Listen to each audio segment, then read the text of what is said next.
कुमार की audio diary में आपका स्वागत है। कहानी का मजा देखने में नहीं, सुनने में है। आराम से बैठ जाइए और आज की कहानी का आनंद लीजिए।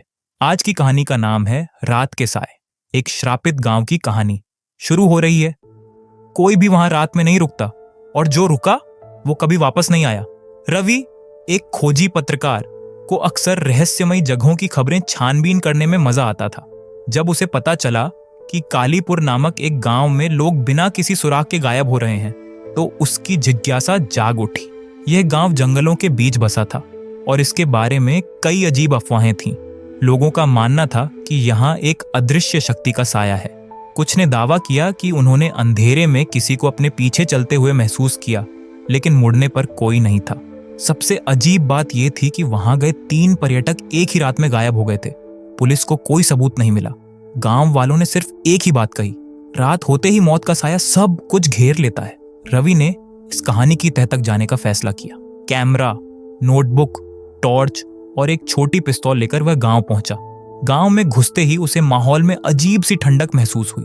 हर कोई उसे घूर रहा था, जैसे वे जान गए हों कि वह रात में यहां रुकने वाला है। एक बुजुर्ग ने उससे कहा, बेटा, अगर जान की सलामती चाहता है तो सूरज ढलने से पहले चले जाओ। रवि मुस्कुराया। डरने नहीं आया हूं बाबा, सच जानने आया हूं। बुजुर्ग ने धीरे से सिर हिलाया, मानो कह रहे हों, अब तेरा भगवान ही मालिक है। रात होते ही गांव में एक अजीब सन्नाटा छा गया। न कुत्तों की भौंकने की आवाज, न हवा की सरसराहट, जैसे सब कुछ थम गया हो। रवि ने अपना कैमरा ऑन किया और बाहर निकला। हर घर के दरवाजे अंदर से बंद थे। वह गांव की गलियों में घूम रहा था कि तभी फुसफुसाहट। उसने सुना कि कोई हल्की आवाज में उसका नाम ले रहा है। रवि, रवि। उसके रोंगटे खड़े हो गए। उसने टॉर्च जलाई, पर वहां कुछ नहीं था। फिर अचानक खट, उसके पीछे के घर का दरवाजा जोर से हिला। उसने मुड़कर देखा। एक परछाई तेजी से अंदर चली गई। रवि ने झट से कैमरा उस ओर किया, लेकिन वहां कुछ नहीं था। तभी गांव के बीचों बीच बने पुराने कुएं से किसी के सुबकने की आवाज आई। वह जैसे ही कुएं के करीब पहुंचा, एक ठंडी हवा का झोंका आया और अचानक कुएं के पानी में एक भयानक चेहरा उभरा। लंबे उलझे बाल, गड्ढों जैसी काली आंखें और खून से सना मुंह। रवि के पैर पीछे हटने लगे, लेकिन तभी किसी ने उसके कंधे पर हाथ रखा। रवि झटके से मुड़ा और डर के मारे उसका दिल जोर जोर से धड़कने लगा। सामने वही बुजुर्ग खड़ा था जिसने उसे दिन में चेतावनी दी थी, अगर जिंदा रहना है तो मेरे साथ आओ।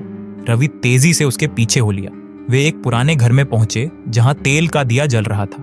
बुजुर्ग ने एक गहरी सांस ली और कहा, तूने जो देखा वो इस गांव की सबसे खौफनाक सच्चाई है। बुजुर्ग ने बताया कि यह गांव पहले एक शांति का प्रतीक था, लेकिन 50 साल पहले यहाँ कुछ हुआ जिसने इसे श्रापित बना दिया। यहाँ एक औरत थी, माया। लोग उसे जादूगरनी कहते थे, लेकिन हकीकत में वह सिर्फ एक अकेली विधवा थी जिसे गांव वालों ने डायन मान लिया। एक दिन कुछ लोगों ने उसे पकड़कर गांव के चौक पर जिंदा जला दिया।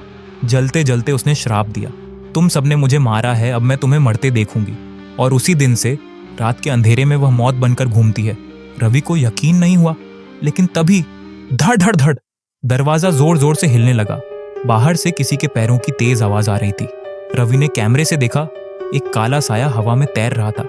फिर अचानक गांव का एक आदमी चीखते हुए आसमान में उठा और अंधेरे में समा गया। हमें इसे रोकना होगा, रवि चिल्लाया। बुजुर्ग ने कांपती आवाज में कहा, केवल वही इसे रोक सकता है जिसने इसे जगाया है। बुजुर्ग ने कहा कि माया की आत्मा अब भी उसी जगह बंधी हुई है जहां उसे जलाया गया था। अगर वहां जाकर मंत्र पढ़ा जाए और पवित्र जल छिड़का जाए तो श्राप टूट सकता है।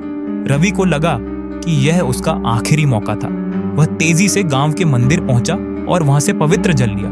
फिर कांपते हाथों से वह गांव के पुराने चौक पर पहुंचा, जहां आज भी जली हुई लकड़ियों के निशान थे। जैसे ही उसने मंत्र पढ़ना शुरू किया, हवा जोरों से चलने लगी। फिर रुक जा, एक दर्दनाक चीख के साथ काले धुएं से बनी एक भयानक आकृति प्रकट हुई। माया की आत्मा हवा में तैर रही थी। उसकी आंखों से खून जैसा तरल बह रहा था। रवि ने एक पल की देर न करते हुए पवित्र जल उस आकृति पर छिड़क दिया। नहीं, एक जोरदार धमाके के साथ आत्मा हवा में विलीन हो गई। गांव में पहली बार सुकून का एहसास हुआ। लोग अपने घरों से बाहर निकले। बुजुर्ग ने कहा, श्राप खत्म हो गया बेटा। रवि ने अपने कैमरे में सब कुछ रिकॉर्ड कर लिया। अगली सुबह वह गांव छोड़ चुका था, लेकिन उसकी रिपोर्ट पूरे देश में वायरल हो गई। कालीपुर, एक श्रापित गांव की सच्चाई। अब गांव दोबारा बस चुका था, लेकिन वहां जाने की हिम्मत आज भी कोई नहीं करता। अगर कहानी पसंद आई तो लाइक जरूर करें, इसे अपने दोस्तों के साथ शेयर करें और देखें कौन अकेले देखने की हिम्मत करता है। नई डरावनी कहानियों के लिए सब्सक्राइब करें और बेल आइकन दबाएं। भूत प्रेत पर आपका क्या मानना है? कमेंट में बताएं। डरते रहो या सामना करो। अगली कहानी में मिलते हैं।